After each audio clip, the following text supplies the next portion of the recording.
ملیحہ نے کہا، میں بہت تھک گئی ہوں، مجھے کوئی راستہ نظر نہیں آ رہا، میری دعا قبول نہیں ہو رہی۔ آمنہ، میں اللہ سے بات کرنا چاہتی ہوں، ایسی بات کہ صرف وہی سن سکے۔ اس کے آگے اپنے دل کا حال رکھ دینا چاہتی ہوں، اس سے مشورہ کرنا چاہتی ہوں کہ میں بہت مشکل میں ہوں۔ تم ہی بتاؤ آمنہ، میں کیا کروں؟ کیسے اللہ سے مل پاؤں گی میں؟ آمنہ نے جواب دیا، ملیحہ، کس نے کہا کہ اللہ کو بتانے کی ضرورت پڑتی ہے؟ وہ تو ویسے ہی سب جانتا ہے۔ جانتی ہو، جب راستے کھوکھلے نظر آ رہے ہوتے ہیں نا، تب اس رب نے ایک راستہ تیار کر رکھا ہوتا ہے۔ ملیحہ نے کہا، بتاؤ نہ کب نظر آئے گا مجھے وہ راستہ؟ آمنہ نے کہا، تم چاہتی ہو نا اللہ سے ایسے بات کرنا کہ صرف وہی تمہیں سن سکے؟ میں بتاتی ہوں، تم تہجد کی نماز پڑھو۔ ملیحہ، میں نہیں اٹھ پاتی آمنہ، میں تہجد پڑھنا چاہتی ہوں، لیکن کیوں نہیں پڑھ پاتی میں نے سنا ہے تہجد میں مانگی گئی دعا رد نہیں ہوتی، میں بھی چاہتی ہوں اس سے تہجد میں مانگوں۔ آمنہ، دیکھو ملیحہ، تمہاری تہجد کی لگن ہی یہ بتا رہی ہے کہ تمہارا رب خود چاہتا ہے کہ تم تہجد پڑھو، وہ تو نیت دیکھتا ہے۔ میری پیاری، شاید تمہارا صرف نیت کر لینا ہی اسے پسند آ جائے، اور تہجد کی دعا تو واقعی کبھی رد نہیں ہوتی۔ انسان جو بھی دعا تہجد میں مانگ رہا ہوتا ہے نا، اللہ وہ قبول کر چکا ہوتا ہے۔ ملیحہ، تمہاری ان باتوں نے میری تڑپ اور جگا دی ہے آمنہ۔ انشاءاللہ آج میں اس سے ملاقات کروں گی، اس سے بہت ساری باتیں کروں گی۔ میں چاہتی ہوں جب میں اس سے بات کروں تو صرف وہی سنے، اور تہجد سے بہتر راستہ بھلا کون سا ہو سکتا ہے؟ پتہ ہے، جب نماز کا وقت ہوتا ہے تو مسجدوں سے اذان کی آواز آنا شروع ہو جاتی ہے، اور آپ کو پتہ چلتا ہے کہ نماز کا بلاوا آ رہا ہے اذان کے ذریعے کہ آؤ نماز کی طرف۔ لیکن تہجد واحد ایسی نماز ہے جس کا بلاوا فرش سے نہیں عرش سے آتا ہے۔ اللہ جس کو چاہتا ہے اسے تہجد کی نماز نصیب کرتا ہے۔ ارے تہجد تو خوش قسمت لوگ ادا کرتے ہیں، وہ جو اللہ کے لاڈلے ہوتے ہیں، بھلا ان سے بھی زیادہ خوش قسمت کوئی ہو سکتا ہے اس دنیا میں؟ مجھ سے کافی لوگ ایک ہی سوال کرتے ہیں کہ کیا جو ہم نے تہجد میں مانگا وہ واقعی قبول ہوگا؟ اور کہتے ہیں کہ راستہ تو اب کوئی نظر نہیں آتا قبولیت کا، تہجد پڑھنے کے باوجود بھی۔ پہلی بات تو یہ، دعا کوئی سی بھی رد نہیں ہوتی، اور رہی بات تہجد کی دعا کی، تو اللہ تہجد کی دعا کو معجزوں کی صورت میں قبول کرتا ہے، وہاں سے قبول کرتا ہے جہاں سے تمہارا گمان بھی نہیں ہوتا۔ اس نے تمہیں تہجد کی نماز نصیب کی، کیا یہ معجزہ نہیں؟ تمہیں تو خود پہ ناز ہونا چاہیے کہ تم اللہ کے لاڈلوں میں سے ہو۔ راستے جب نظر نہیں آتے نا، تم سوچتے ہو قبولیت کا تو کوئی راستہ ہی نہیں، دعا کیسے قبول ہوگی، یہ تو ناممکن لگ رہا ہے۔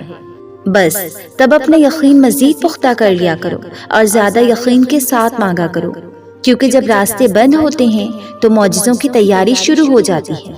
تہجد تو بنی ہی اللہ سے کن کہلوانے کے لیے ہے، تو کیوں حالات سے پریشان ہوئے بیٹھے ہو؟ کیوں لگتا ہے دعائیں قبول نہیں ہوں گی؟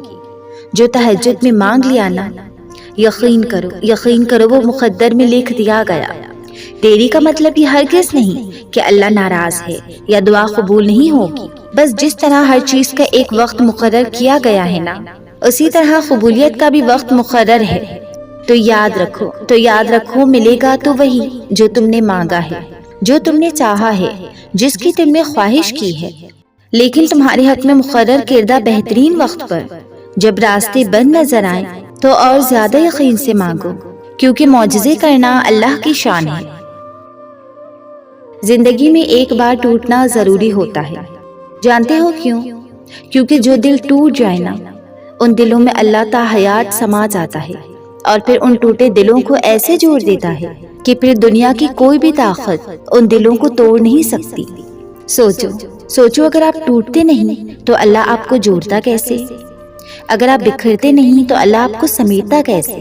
دل جب بے وجہ بے سکون رہے نا، تو جان لو آپ کا رب آپ کو یاد کر رہا ہے، وہ چاہ رہا ہے کہ میرا بندہ بھی مجھے یاد کرے۔ جب ہی تو آپ کا کسی کام میں دل نہیں لگتا، لیکن ایک بار اس وقت اللہ کو یاد کر کے دیکھو، اسے پکار کے تو دیکھو، کس طرح روح تک سکون پہنچے گا، تم حیران رہ جاؤ گے۔ وہ تو اپنے بندے کا ہر پل انتظار کرتا ہے۔ ایسی ہے میرے اللہ کی محبت، جب آپ اس کی طرف ایک قدم بڑھاتے ہو نا تو وہ یہ نہیں سوچتا کہ میرا بندہ کتنا گنہگار ہے، کتنی نافرمانی کی ہے اس نے میری۔ وہ تو بس کہتا ہے آ جاؤ آ جاؤ، میری طرف آ جاؤ، میں تمہارے انتظار میں ہوں۔ سبحان اللہ، کون کر سکتا ہے بھلا اس قدر محبت؟ اور جب تم سچے دل سے اسے اپنے کیے کی معافی مانگتے ہو نا تو وہ یہ نہیں دیکھتا کہ تم نے کتنے گناہ کیے، بلکہ وہ تو یہ کہتا ہے کہ تم مجھ سے سچے دل سے معافی مانگ کر تو دیکھو، میں تمہیں معاف کر دوں گا، میں تمہارے گناہ مٹا دوں گا۔ جو دل ٹوٹ کر جڑتے ہیں نا وہ دل اتنے مضبوط اور نایاب ہوتے ہیں کیونکہ ان دلوں کو اللہ خود اپنی محبت سے جوڑتا ہے۔ پھر بلا کس میں اتنی طاقت کہ وہ ان دلوں کو توڑ سکے؟ تہجد کا طریقہ اور اہمیت۔ تہجد کی نماز کیسے پڑھتے ہیں؟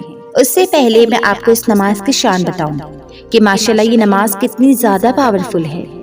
یہی وہ نماز ہے جس کے ذریعے انسان کے ناممکن کام ممکن ہو جاتے ہیں۔ یہی وہ نماز ہے جس میں بندے کی دعا 99% قبول ہوتی ہے، یعنی قبول ہوتی ہی ہے۔ یہ نماز رات کے تہائی حصے میں پڑھی جاتی ہے۔ تہائی حصہ مطلب آدھی رات کا حصہ، جب سارا عالم سو رہا ہوتا ہے۔ اس وقت رب کریم کی رحمت پکارتی ہے کوئی جو اپنی میٹھی میٹھی نیند کو قربان کر کے مجھے یاد کرے، میری عبادت کرے تو اس سے میں وہ عطا کر دوں جس کا وہ مجھ سے سوال کر رہا ہے۔ اسے پڑھنے کا طریقہ یہ ہے کہ بندہ عشاء کی نماز یا عشاء کی فرض پڑھ کر اگر تھوڑی دیر کے لیے بھی سو جاتا ہے اور پھر اٹھتا ہے تو اس کے لیے تہجد کا وقت شروع ہو جاتا ہے۔ وہ چاہے تب بھی پڑھ سکتا ہے، لیکن بہتر یہی ہے کہ رات کے تہائی حصے میں پڑھنے کی کوشش کرے کہ اس وقت زیادہ تر لوگ سوئے ہوئے ہوتے ہیں اور آپ اپنے رب کے لاڈلے بن جاتے ہیں کہ سب سو رہے ہیں مگر میرا یہ بندہ میری عبادت میں مشغول ہے، اس نے اپنے نرم بستر کو چھوڑ کر میری عبادت کو پسند کیا۔ تہجد کا طریقہ۔ تہجد کی کم سے کم 2 رکعت ہیں اور زیادہ کی کوئی تعداد فکس نہیں ہے، بندہ جتنی چاہے اتنی پڑھ سکتا ہے۔ اسے پڑھنے کا کوئی الگ طریقہ نہیں ہے، یہ نماز جیسے ہم 5 وقت کی نماز پڑھتے ہیں ویسے ہی پڑھنی ہوتی ہے۔ سلام پھیر کر تیسرے کلمے کی کثرت کیجیے، استغفار کی کثرت کیجیے، درود پاک پڑھیے، سورہ والضحیٰ پڑھیے، رو رو کر اپنے رب کے کلام کی کچھ آیت کو سمجھ کر ترجمے کے ساتھ پڑھیے اور پھر رو رو کر اپنے رب کے حضور دعائیں کیجیے۔ یاد رہے تہجد نفل نماز ہے، بغیر فرض کے نفل کا ثواب نہیں ملتا۔ کوشش کیجیے پورے 5 وقت کی نماز ادا کریں اور تہجد بھی ادا کیجیے اور اللہ تعالیٰ کی ہر نعمت کا شکر ادا کیجیے۔ بے شک اللہ نے فرمایا تم جتنا شکر ادا کرو گی میں تمہیں اور عطا کروں گا۔ 7 ایسے عمل جو آپ کو دنیا اور آخرت میں کامیاب کر دیں گے۔ نمبر 1، تہجد۔ تہجد ایک ایسی عبادت ہے، ایک ایسا پیارا عمل ہے جو آپ کے سارے بگڑے کام کو بنا سکتا ہے۔ اس نماز کے ذریعے آپ اللہ تعالیٰ کو پا سکتے ہیں، اس کی محبت پا سکتے ہیں، اور واللہ جس سے اللہ تعالیٰ مل جائے تو سمجھو اس سے سب مل گیا، اس کی دنیا بھی کامیاب اور آخرت بھی کامیاب۔ سورج نکلے اس سے پہلے قرآن کریم پڑھو۔ بہتر ہے کہ صبح اٹھ کر یہ آنکھیں دنیا کو دیکھیں، اس سے پہلے اپنے رب کے کلام کو دیکھیں۔ ہو سکے تو کم سے کم 2 یا 3 آیت ہی پڑھ لو، وہ بھی سمجھ کر۔ انشاءاللہ پورا دن بہترین گزرے گا اور تو اور اس کی بے شمار برکتیں ہاتھ آئیں گی۔ فجر کی 2 سنت۔ ہر بار فرض نماز کا ذکر زیادہ ہوتا ہے کہ فرض ادا ہی کرنی ہے، لیکن فجر کی یہ شروعاتی 2 رکعت سنت سب سے پاورفل رکعت ہیں۔ یہ ایسی رکعت ہیں جو سمجھ لیجئے دنیا میں موجود ہر چیز سے بہتر ہیں۔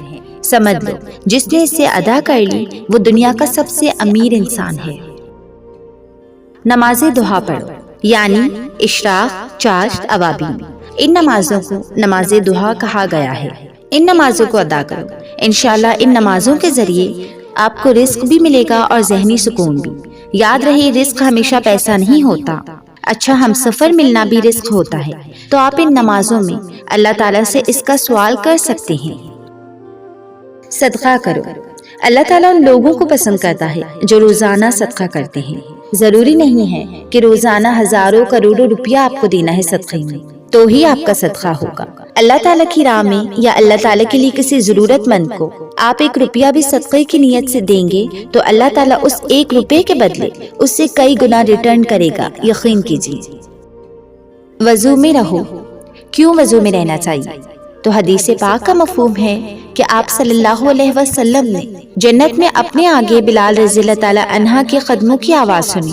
آپ صلی اللہ علیہ وسلم نے بلال ابن رحاب رضی اللہ تعالیٰ عنہ سے پوچھا، اے بلال، اسلام لانے کے بعد تم نے ایسا کون سا نیک کام زیادہ کیا جو اللہ تعالیٰ کو اتنا پسند آیا؟ آپ فرماتے ہیں، میں نے کبھی اپنا وضو فاسد نہیں کیا، مطلب وضو نہیں توڑا۔ جو وضو کرتا اسی وضو سے زیادہ نوافل ادا کرتا جتنی میری تقدیر میں لکھی گئی۔ استغفار پڑھو، زیادہ سے زیادہ استغفار پڑھا کرو۔ استغفار پڑھنے سے پریشانیاں آسان ہوتی ہیں، گناہ بخش دیے جاتے ہیں۔ اس کی برکت سے اوور تھنکنگ نہیں ہوتی اور ہم پورا دن اللہ تعالیٰ پر توکل کے ساتھ گزار سکتے ہیں۔ اللہ جانتا ہے کتنے برے طریقے سے لوگوں نے آپ کو ذلیل کیا ہے۔ اللہ جانتا ہے لوگوں نے کتنا آپ کا دل دکھایا ہے۔ اللہ جانتا ہے کچھ لوگوں کا آپ سے جدا ہونا کتنا مشکل رہا ہے آپ کے لیے، ان کو آپ کی زندگی سے جانے دینا۔ اللہ کو وہ ساری باتیں پتہ ہیں جن کی وجہ سے آپ کے تکیے پر آپ کی بے بسی کے آنسو بہتے ہیں۔ اللہ سب جانتا ہے کیسے صبر کے دنوں میں بھی آپ نے اس کا شکر ادا کیا۔ اللہ سب جانتا ہے آپ نے لوگوں کو خوش کرنے کے لیے خود کو کتنی تکلیف میں رکھا ہے۔ اللہ سب جانتا ہے اس سے کوئی بھی چیز چھپی ہوئی نہیں ہے، اور یہ جو صبر کے دن چل رہے ہیں یہ یوں ہی نہیں ہے، اس کا بہت خوبصورت اجر اللہ تعالیٰ نے آپ کے لیے رکھا ہے۔